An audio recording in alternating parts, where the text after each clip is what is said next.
ลบเป็นกระดำไตรแกแล้วตอนนี้จะดันเป็นทัวร์โซนไอตื้อមានអីសួរតាកាមុនសាក់លបងធ្វើដែរធ្វើទៅវាចិត្តប្រៃជ្រុលrồiអញ្ចឹងទៅទឹកក្តាមវាឡើងខ្មៅឬក៏អញ្ចឹងនេះធំក្លិនតែឥឡូវនេះជោគជ័យហើយខ្ញុំធ្វើជ្រក់តាពាំងដែរថ្ងៃហ្នឹងហើយឲ្យគ្រូសាគាត់អ្នកកាត់ដោយសារតែគាត់ស្រឡាញ់ចង់បានប៉ាណាអញ្ចឹងណា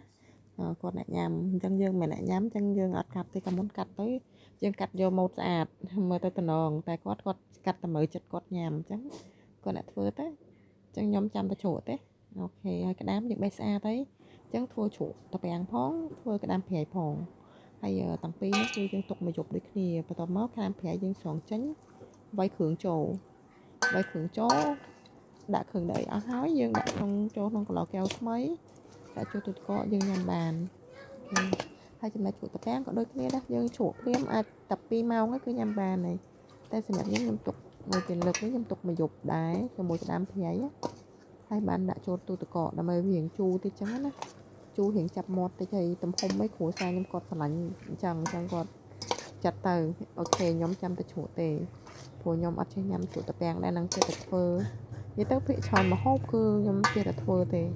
ហើយនៅតម្រូវចិត្តមាត់គឺគ្រួសារខ្ញុំធ្វើដើម្បីតែគ្រួសារគាត់អត់ដើម្បីខ្លួនឯងទេរាល់ថ្ងៃហ្នឹងណាចឹងទៅភរិយាណាខ្លះគឺបែបហ្នឹងដូចខ្ញុំម្ហូបអត់ចេះញ៉ាំទេម្ហូបខ្លះគឺភាគច្រើនខ្ញុំអត់ចេះញ៉ាំទេធ្វើដែរហ្នឹងណាតែគឺធ្វើអត់ចេះញ៉ាំតែចេះធ្វើមួយយ៉ាងដែរហើយដើម្បីតែគ្រួសារណាអត់ចេះញ៉ាំតែចេះធ្វើមានអី